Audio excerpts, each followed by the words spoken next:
Hey guys, it's Adventure. Welcome back to the channel.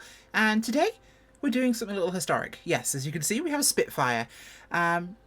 It's the Flying Iron Mark 9C, and I've been wanting an excuse to fly this. Now, we're flying from Shoreham Airport, former Brighton City, which, again, links and descriptions for the sceneries I'm using here, both are free, to an airport in Normandy. Now, is this a historic flight? No. Is it a modern flight? No. It's kind of a bit of both. I want an excuse to do some World War II stuff. You guys have fun with World War II stuff. It's always fun. We've got Flying Iron's Mark BF-109 coming out soon, which I'm super excited for. You will get a review from that from me. Without further ado, we're going to get going. But this is going to be a little different because I'm doing a scramble start. So we're going to be going through this as quickly as possible. Like, the aircraft's been prepped for us. Everything's been checked. We're going to get going and try and get up as quickly as we can. So if you want to time me, be my guest. In fact, I'm going to time myself too. We're going to time from getting into the aircraft to the point where we are at 6,000 feet. So, is my stopwatch set up? Okay, and go. Okay, so power is on. Fuel is on. Let's make sure all our stuff is set where it needs to be. Okay, that is cracked. Carb is open. Let's close this. Let's make sure we get this.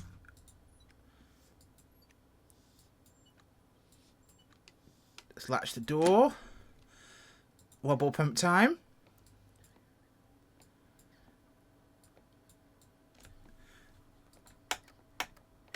Mags are on.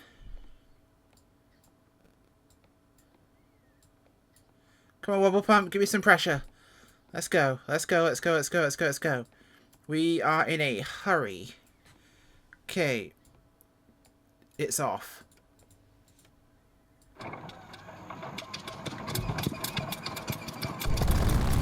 Okay, we have start.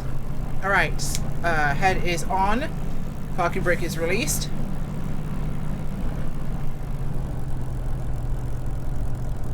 Get ourselves turned around here. This has a lot of power. A lot of power. Our runway is right over there. Now, one of the nuances of Spitfire is you need to keep your stick to the right on takeoff. She has a wicked tendency to pick up the right main gear.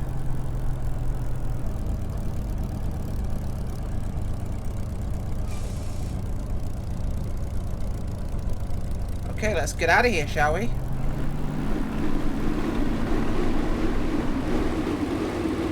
Stick to the right, keep the gear down. There, you wanted to pick up. Oh, and we're up. Gear coming up. And we're zoom climbing here. Let's get our canopy closed.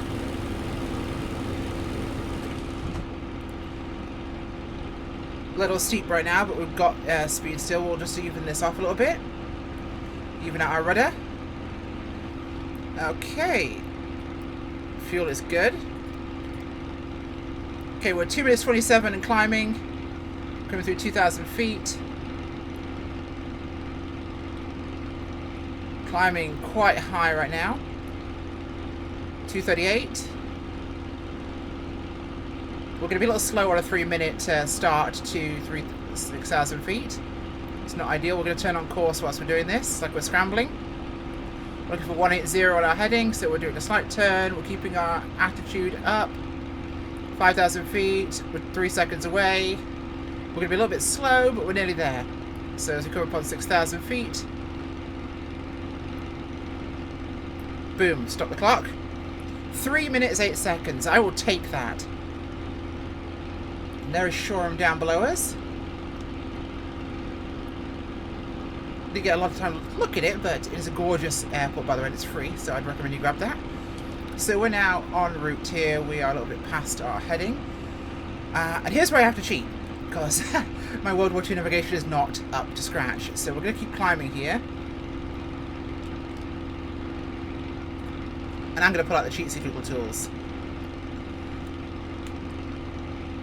So what am I looking for here? Oh, hello. Attitude, attitude, attitude. There we go. You know what? I may not actually be able to do this. We may need to use our the VFR map. Because I don't think I could use this. Oh, no, we have this.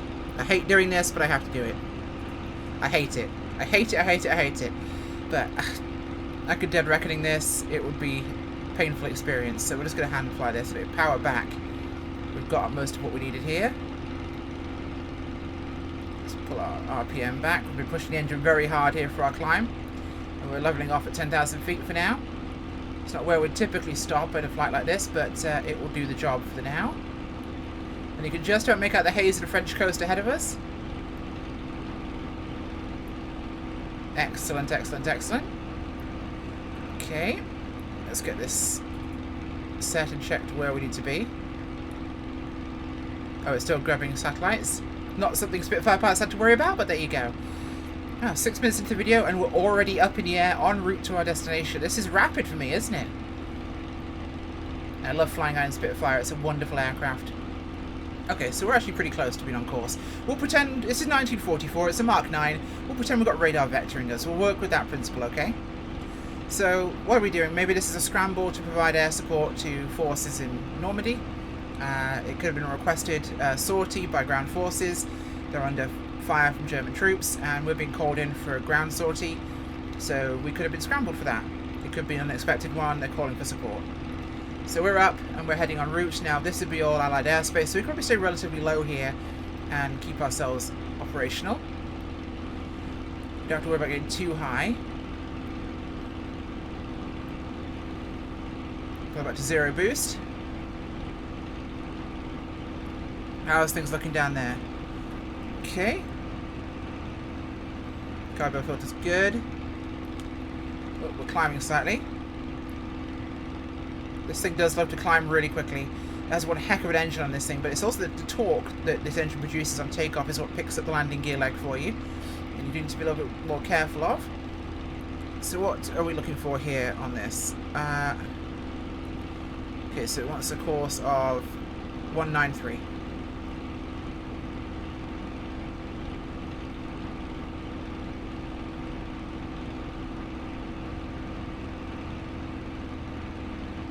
Come to the left slightly here. Flying when your horizon is just water to sky is always hard for just judging attitude and altitude, etc. So it can be quite difficult. But I will say this is a beautiful plane and it flies so well. I absolutely love it. Right, keep our glare on the nose of our aircraft on the horizon there. Seems to be our comfortable ballpark. Get this down a little bit, a little trim.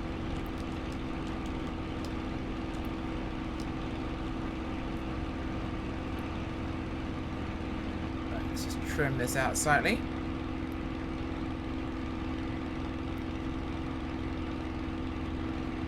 There we go. A little bit too low. There we go, right on the horizon line. Okay, so we're expecting about 15 minutes or so to get on target here. So it's a pretty quick turnaround for us. About 9 minutes so far we've been up. Or since we started, I should say. So we're making pretty good time, I'd say. No, the aircraft is stunning. One of my favourite World War II aircraft in the sim so far, along with the Lightning and the Hellcat, both fantastic aircraft. But this one really speaks to me.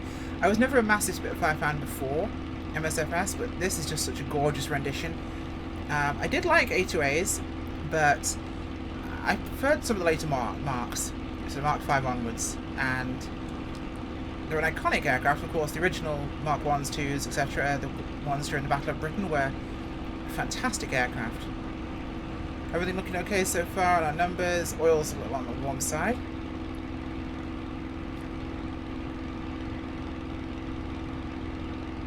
Where is... Cool the radiator down. We've been pushing it a little bit hard, so we'll hopefully cool the oil off.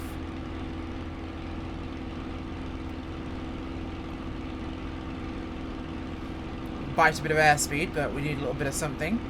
Probably should say it's automatic, but it'll do as it is. I will say having a trim wheel on the Bravo quadrant is a very helpful tool because it's much more receptive than it is using the one on a yoke, stick, or a button, sorry, on a flight control. Although you will find you end up chasing the trim a lot of the time. It's something that happens in a lot of aircraft in real life too. Look at that view, my gosh. You really do feel like you're in a bubble, and I gotta say, I think the thing that's turned me on to flying warbirds in the sim, it has been head tracking. This has made the world of difference, because sure, this is fine, but when you're flying a warbird, this is so much more natural. It feels so much better to actually fly with than anything else. Okay. Little bit of rudder here.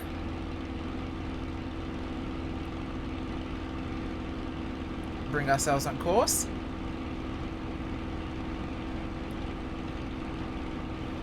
So we're going to drop down here because we're already pretty well along our route. We can start to see the French coast ahead of us. Not a lot going on during most of this flight, unfortunately. It is the English Channel. And of course, like the landings in 1944, we picked the widest part to Normandy. But hey, that's part of the challenge, isn't it? Let's bring our nose down there. Control our descent rate a little bit. We've got a bit much here.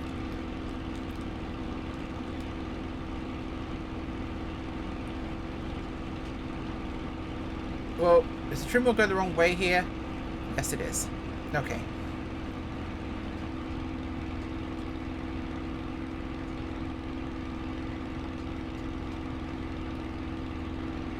Come on, trim wheel. Let's pick our nose up. The increments are way too low. There we go. Alright, let's turn back onto our track now. Again, we'll pretend it's radar guidance. But it's a gorgeous little grass strip on the Normandy beach area. It's 3 miles from the Normandy cemetery and just inland from the beaches. So it's a realistic kind of location for us to be heading to on a sortie like this. But I thought I would take the opportunity to talk to you about something I've been working on. I've recently got back into writing, and I used to be a prolific writer. My mother was an author, and I always had the bug. Now, I started a book about 10 years ago, and I got to about 80,000 words.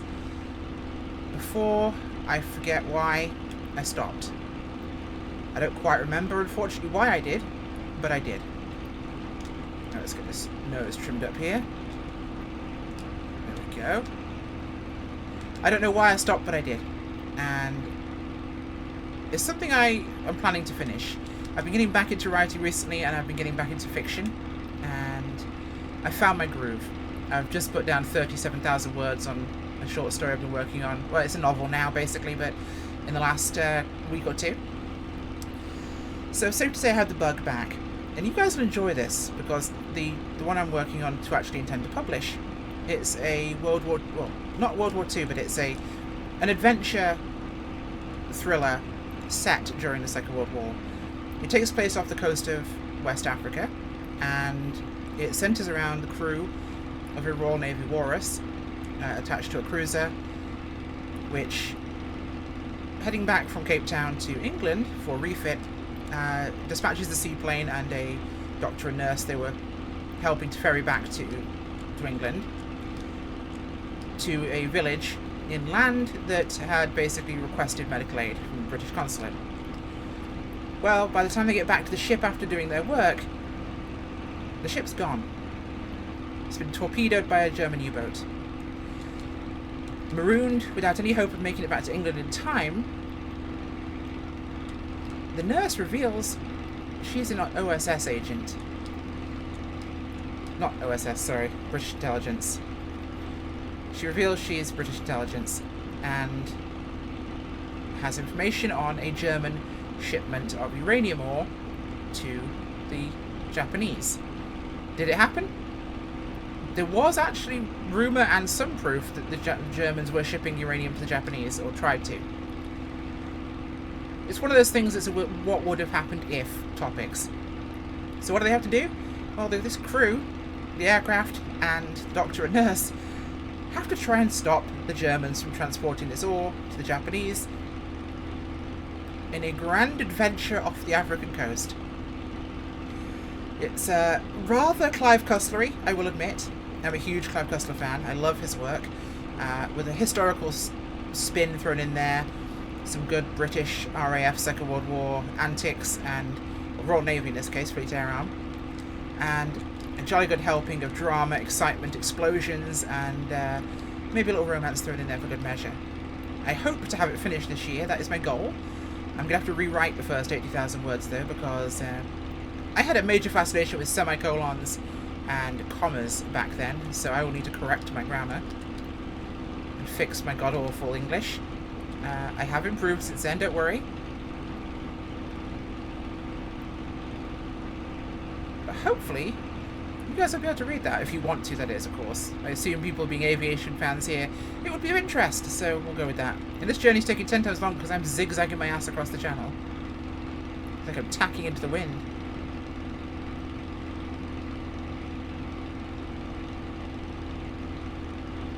Flying over the open ocean is very, very disconcerting, I will say. It's not something I do very often, so it's quite unusual for me.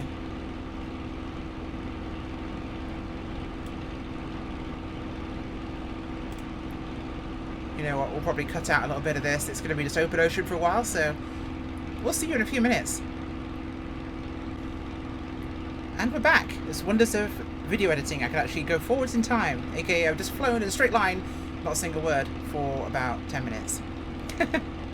Okay, so we're going to start descending here. Need to be a little bit lower to the ground, or the ocean in this case. We'll bring ourselves down into an appropriate altitude here.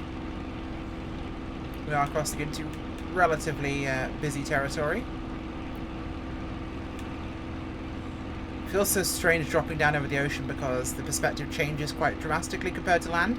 Visual references are quite difficult to note. When you're using a horizon as your reference, it feels like you're suddenly dropping a lot more than you are. So you need to be a little bit careful. And I was kind of having a brain moment a few seconds ago, in the video terms at least, when I was talking about OSS. I meant SOE, Special Operations Executive. A very, very different thing. SOE operated from 1940 to 46 and was British secret intelligence during the war.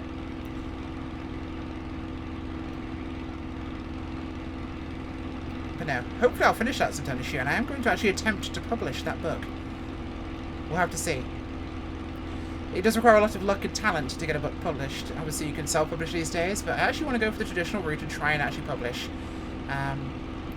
Just so I can say to my mother, I also have a book, Mother Dearest. But no. Other than trying to compare myself to my mother, I really love writing. I'd love to do that. It's a life goal for me to be a published author. And who knows, maybe one day. But shared passion of aviation really does help along those lines. And I do think that the adventure thriller genre is quite a popular one and always tends to do quite well. So that's one thing a lot of amateur authors don't really take into account, is they'll write what they want to write, then try and get it published without really thinking if the genre is going to be something that will be marketable. Certain genres are saturated. Certain genres work well, so it does depend. The right combination of action, unique setting, and a twist always helps. And the Second World War is always popular. The benefit of using somewhere like the coast of West Africa is it's a very covered area of the war. A lot of stuff happened in the Atlantic off the coast of Africa. A lot of the shipping routes were attacked. But it's also really not one that had any major conflicts in the area, so it tends to get ignored quite a lot, being a less used area. Meaning there's a lot more kind of scope for fictional activity down there, especially with the what-if scenario. Right, so we're coming from the coast now. Looking to be just under a minute and a half before we arrive over target. Whether I can see this strip or not is going to be another matter, because it's quite small. I hope we can make it. But we will go for a simulated attack run first, as if we're coming to help out the boys pushing inland. Obviously this would be attack aircraft, maybe Typhoons as well, and some American aircraft, Jugs by this point of the war. Mustangs, all sorts of it. I do look at myself a reason for some of these flights, and a Scramble for a attack mission is always a good choice. So it should be just on the coast here, in front of us. as we come across here. Still going very, very fast right now.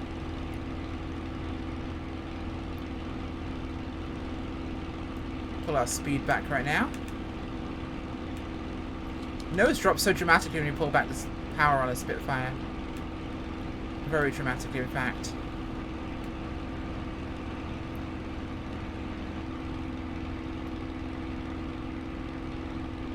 .600 feet here coming over the coast. Dropping down to about 500. As far as I can tell, it should be to our right of our nose. Now, by the way, anyone who's seen Dunkirk, the movie regarding, well, Dunkirk, you'll notice quite a lot of great Spitfire action sequences in that one. But did anyone notice that the exterior shots of the Spitfires were Texans? Yeah. The Spitfire exhausts attached to the top of the very round cowlings on those aircraft were fakes. If you look to the bottom of those forward-facing exterior shots, you'll notice the Texans exhaust sticking down below. Yeah, they mocked up Texans to basically portray the aircraft. There it is. Okay, that's tiny. Okay. This is about to get real interesting. Real interesting, in fact. Let's grab this real quick. Yes, I was using the autopilot function because it's really useful when you're being lazy.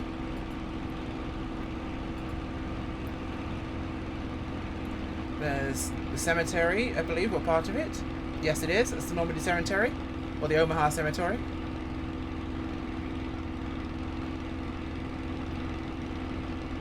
There's our field.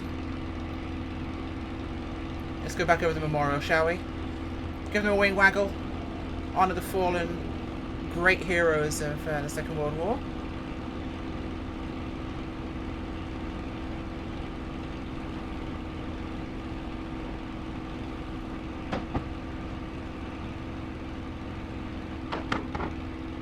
A little backfiring.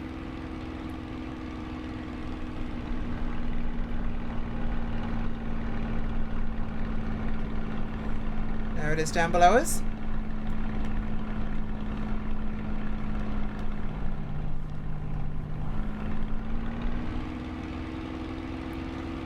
So many men gave their lives to free Europe from oppression.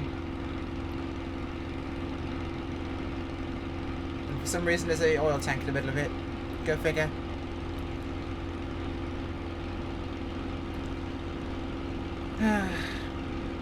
It's a very sombering thought. It's a very sombering place.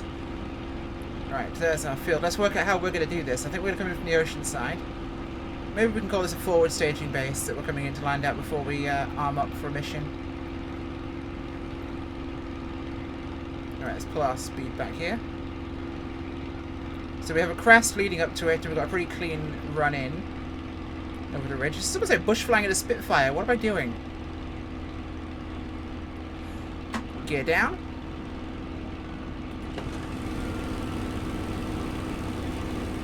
Let's open our canopy here. Okay.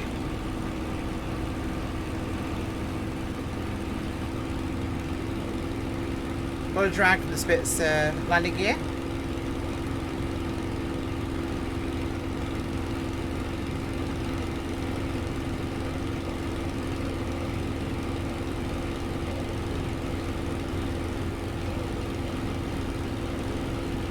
I think I have visual.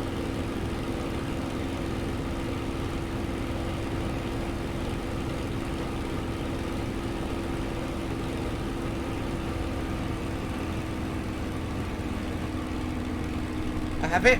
I have the field.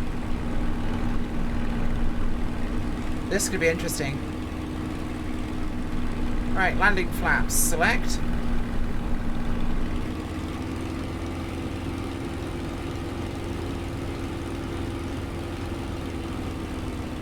Oh, this is going to be interesting. This is going to be interesting. Let's hope I don't fluff this one on live on TV. The sun would be glaring.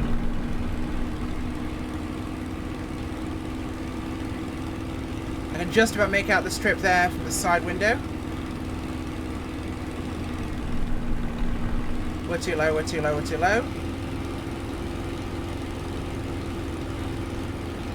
flaps up. We're going around. I need to be higher up and descend. Gear coming up.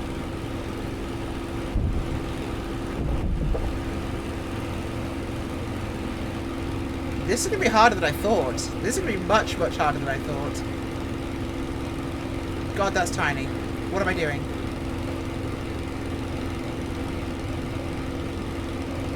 Okay, let's keep our altitude here. Reference is that hillock of the curving road on the coast. Got it.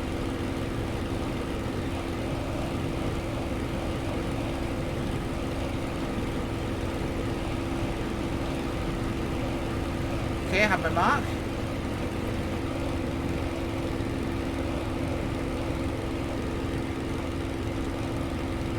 This thing climbs so easily.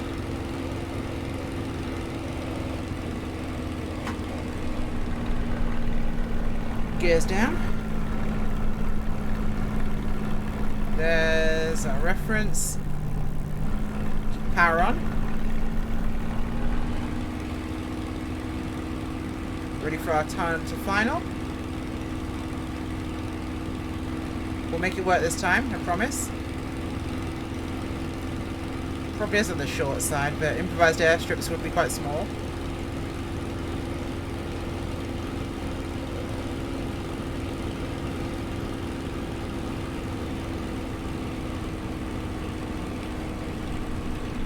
Just about reference the airfield there, the apex of that curved road.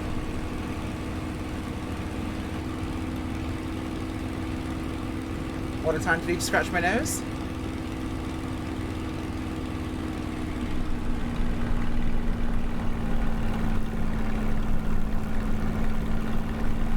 Losing a lot of altitude there. Let's keep the crab going on the way down, so I can get a good visual reference to this.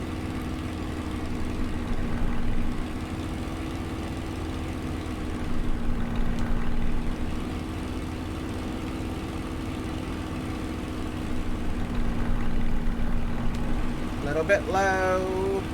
Looking good.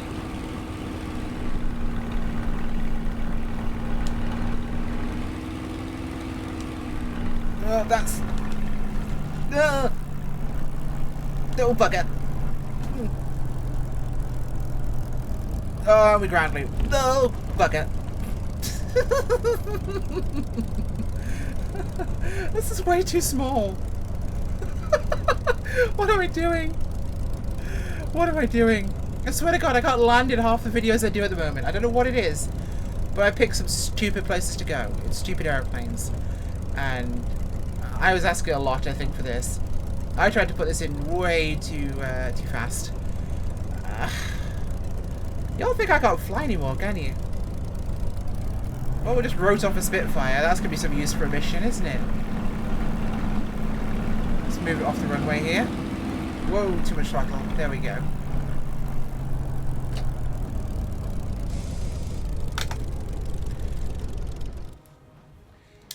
Well, we bloody knocked up the, or bashed up the kite, which is unfortunate. Size of this runway, what am I doing? That's not a runway, that's a taxiway. What was I thinking? No. I should have come in from this side over the village. That might have been slightly more plausible. But that is dinky. My God, what was I thinking? Do I still have that pulled up? I do. Take a look at this. This is... Does it show it in the actual description here? It does not. This can't be big at all. Okay, so I can tell you why we didn't do great here. It's 240 meters. Yeah, it's 240 meters. Yeah, that's like 600-700 feet. This is not a Super Cub or a Maul. It's a Spitfire. That's my excuse. I'm sticking with it, okay? And whatever. Tell me I'm a terrible pilot. I'm fine with that. But my takeoff, my departure, everything else was good. They stuffed this thing up because I was insistent on trying to land a Spitfire in a garage, apparently. On that bombshell, I will leave you. Thanks for watching. Don't fly like me. Bye.